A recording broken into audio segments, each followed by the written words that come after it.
Volitve so tik pred vrati in kampanja je v polnem teku. Pretekli vikend ste obiskali Gorenjsko. Kakšni so bili vtisi iz tega obiska?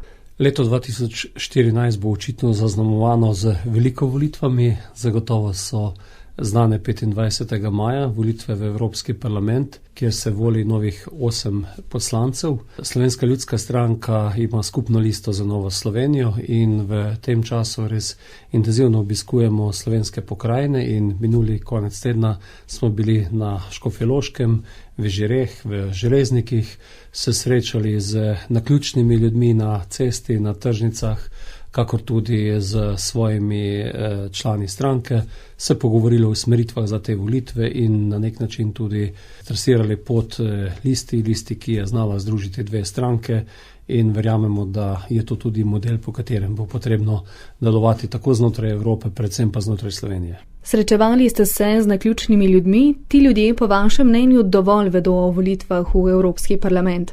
Volitve v Evropski parlament so običajno volitve, na katerih je najnižja volilna udeležba, zato tudi želimo spodbuditi ljudi, da gredo v čim večjem številu na te volitve, kajti Slovenija je sedaj že 10 let članica Evropske zveze. Znotraj te Evropske zveze je vloga Evropskega parlamenta vedno močnejša.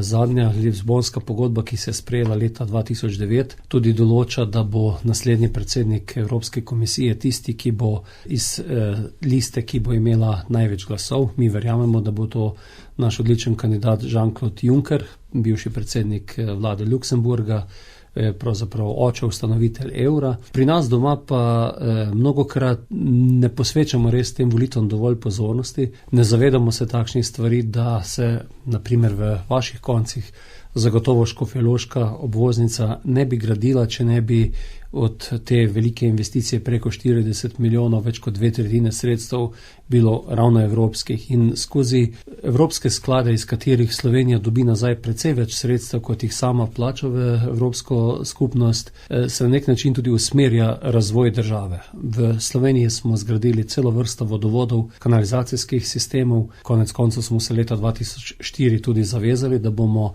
kanalizacijske sisteme, čistilne naprave zgradili do leta 2015 in brez teh sredstev jih enostavno ne bi bilo mogoče. Pomembno vlogo ima tudi področje kmetijstva in pa razvoja podeželja.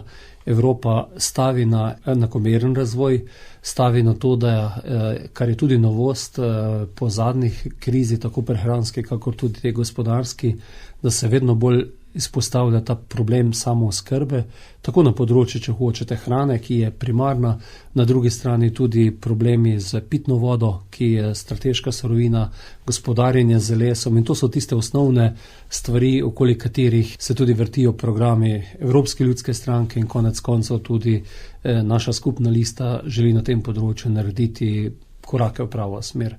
Sam imam izkušnje kot dolgoletni župan v občini Krško, tudi kmetijsko-okoljski minister, ravno na teh področjih enakomernega regionalnega razvoja, kmetijstvo, gozdarstvo, vodni viri, in temu področju želim tudi kot izvoljen evroposlanec posvečati največ pozornosti in tudi biti prvi slovenski evroposlanec, ki bi bil član odbora za kmetijstvo in podeželje, ki konec koncev razporeja približno 1/3 evropskega denarja.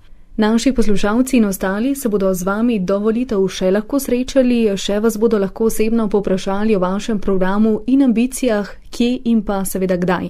Ključne prireditve, ki jih organizirata obe stranki, nekaj jasno je, da skupaj hodimo po celi Sloveniji.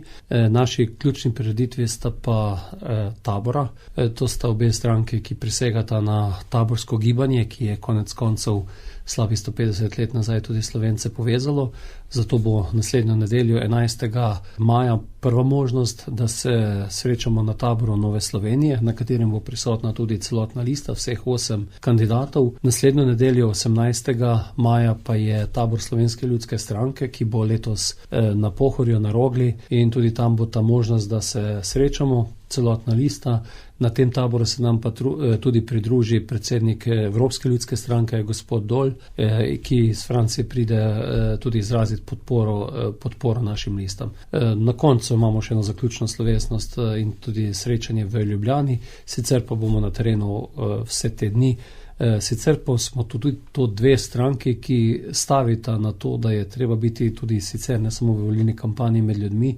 Smo stranke, ki imamo veliko županov, občinskih svetnikov in zavedamo se, da politika raste od spodaj navzgor in da je potrebno vedno biti v stiku z ljudmi.